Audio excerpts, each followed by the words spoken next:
ప్రత్యేక శ్రద్ధతో పట్టుదలతో న్యాయపరమైన చిక్కులన్నీ తొలగిస్తూ ఒక్కొక్క నియామక ప్రక్రియను పూర్తి చేసుకుంటున్నాం. ఈ రిక్రూట్మెంట్ అందుకు ఒక పెద్ద ఉదాహరణ. గత 12 సంవత్సరాల నుండి వివిధ సమస్యలతో కొట్టుమిట్టాడిన రిక్రూట్మెంట్ ప్రాసెస్ పుష్కర కాలం తర్వాత పరిష్కరించి ఈరోజు మీ అందరికీ కూడా అపాయింట్మెంట్ ఆర్డర్స్ ఇవ్వడం జరుగుతుంది. ఎంతో వెనుకబడిన ప్రాంతాల నుండి కూడా కొంతమంది అభ్యర్థులు ఈ కొలువుల పండుగలో భాగస్వాములయ్యారని చెప్పడానికి నేను చాలా సంతోషిస్తున్నాను. ఆసిఫాబాద్ నుండి రెబ్బెన గ్రామం, మహబూబాబాద్లోని బంజారాగూడెం నుండి, ములుగు జిల్లాలో చెరుపల్లి గ్రామం, ఆదిలాబాద్లో ఉట్నూరు నుండి విజయవంతంగా ఎంపిక అయిన వారు ఈరోజు ఈ సభలో ఉన్నారు. నూతన ప్రభుత్వం ఏర్పడిన నాటి నుండి నేటి వరకు 57,946 అపాయింట్మెంట్ ఆర్డర్స్ అందజేసి నిరుద్యోగ యువతీ యువకుల్లో గొప్ప స్థైర్యాన్ని ప్రభుత్వం నింపింది. మీరు చేరబోయే ఈ ఉద్యోగాలు మీకు మాత్రమే కాదు, ఎందరో తెలంగాణ విద్యార్థుల ఉజ్వల భవిష్యత్తుకు సోపానాలు. ప్రభుత్వ ఉద్యోగం సాధించి మీరు మీ కలలను సాకారం చేసుకున్నారు. అలాగే మీరు విద్యను అందించబోయే విద్యార్థుల కలలను కూడా సాకారం చేయడానికి మీ వంతు కృషి చేస్తారని నేను ఆశిస్తున్నాను. తరగతి గదిలో మీరు నేర్పే విద్యను అంకిత భావంతో ఒక తపస్సులాగా విద్యార్థులకు అందిస్తూ తెలంగాణ రాష్ట్ర మరియు భారతదేశ భవిష్యత్తుకు దిక్సూచులుగా మీరందరూ నిలవాలని ఆకాంక్షిస్తూ మీ అందరికీ మరొకసారి శుభాకాంక్షలు, ధన్యవాదాలు. జై హింద్. ధన్యవాదాలు మేడం.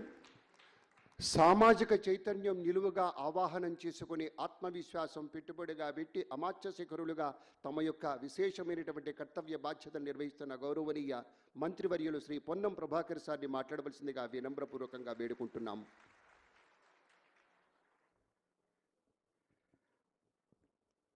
విద్యా వ్యవస్థలో గౌరవింపబడేటువంటి వృత్తి అయినటువంటి ఆచార్య దేవోభవ, తల్లిదండ్రులతో సమానంగా మాతృదేవోభవ, పితృదేవోభవ అని గౌరవించేటువంటి వృత్తిలో చేరుతున్న మీ అందరికీ హృదయపూర్వకంగా అభినందనలు. తెలంగాణ ప్రభుత్వం పక్షాన గౌరవ ముఖ్యమంత్రి గారు తెలంగాణ ప్రజాపాలక నాయకత్వం వహించి మీరంతా గమనిస్తూ ఉన్నారు. ప్రభుత్వం ఏర్పడ్డ మొదటి నుంచి కూడా విద్యా వ్యవస్థను పూర్తిగా మార్పు చేయడానికి అనేక రకాల చర్యలు తీసుకుంటా ఉన్నారు.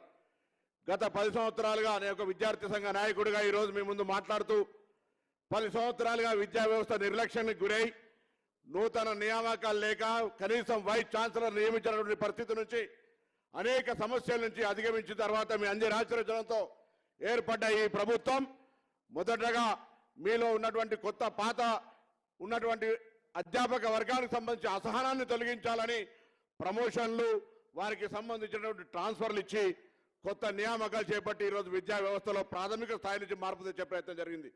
వైస్ ఛాన్సలర్ నియామకం కావచ్చు, ప్రొఫెసర్ సంబంధించిన వయసు పరిమితి పెంచడం కావచ్చు, ఈ విధంగా కాలేజీలను స్ట్రెంథెన్ చేయాలి ప్రభుత్వ విద్య. ఎందుకంటే వేదిక మీద ఉన్నంత వాళ్ళని కూడా ప్రభుత్వ పాఠశాలలో మీరు కూడా చాలా మంది ప్రభుత్వ పాఠశాలలో చదివి ఈరోజు ఇక్కడ దాకా వచ్చినటువంటి వాళ్ళమే. కాబట్టి ప్రభుత్వ పాఠశాలలో విద్య బాగుండాలని ప్రభుత్వ సంకల్పం తీసుకొని అటు అమ్మ ఆదర్శ పాఠశాలల పేరు మీద మౌలిక సదుపాయాలు కలగజేయడమే కాకుండా చదువుకుంటున్నటువంటి పిల్లలకు, హాస్టల్ పిల్లలకు కాస్మెటిక్ ఛార్జీలు, మెస్ ఛార్జీలు పెంచి ఈ విధంగా విద్యా వ్యవస్థ మార్పుకు చేసే ప్రయత్నంలో ఈ రోజు నూతనంగా నియామకం పొందుతున్నటువంటి ఈ పవిత్రమైన వృత్తిలో వస్తున్న అధ్యాపక వర్గం కానీ ఇప్పటికే పనిచేస్తున్నటువంటి వేలాది మంది అధ్యాపకులంతా ప్రభుత్వ సంకల్పాన్ని, ముఖ్యమంత్రి సంకల్పాన్ని ఆలోచించి భవిష్యత్తులో ప్రభుత్వ విద్యలో చదువుకుంటే గౌరవం అనే విధంగా ఆ యొక్క మార్పును తీసుకొచ్చే ప్రయత్నం జరగాలని సందర్భంగా కోరుతూ మీ అందరూ కూడా ఈ రోజు నియామక పత్రాలు పొందుతున్న మీ అందరికీ మరొకసారి తెలంగాణ ప్రభుత్వ పక్షాన శుభాకాంక్షలు, అభినందనలు తెలియజేస్తూ నమస్కారం చెప్తా ఉన్నాను. మంత్రివర్యులకు ధన్యవాదాలు తెలియజేసుకుంటూ గౌరవ ముఖ్యమంత్రి గారు శ్రీ రేవంత్ రెడ్డి గారి సారథ్యంలో మనమంతా పాలనలో ఉన్నప్పుడు ఒక నవశక్తిని చూసిన ఆనందం, ఒక గెలుపు బాటను చూసిన ఆనందం, వారిని చూశాక ఆశలు మరింతగా పెరుగుతాయి. వారి మాట వినంగానే ధైర్యం చేకూరుతుంది. వారి పాలనలో తెలంగాణ పుష్పించే తోటలాగా మారుతుంది. వారి పాలనలో యువత గుండెల్లో ఆశగా ఒక మెరుపు మెరుస్తుంది. ప్రజారంజక పాలనతో నిలువెత్తు దర్పణంలా శోభిల్లేటువంటి శేఖరులు గౌరవనీయ శ్రీ రేవంత్ రెడ్డి గారు. వారి మాట వెనక ఉండేటువంటి నమ్మకం అందరికీ తెలుసు. కాబట్టి ఇప్పుడు గౌరవనీయ ముఖ్యమంత్రి వర్యుల్ని తమ సందేశం అందించవలసిందిగా ప్రార్థన.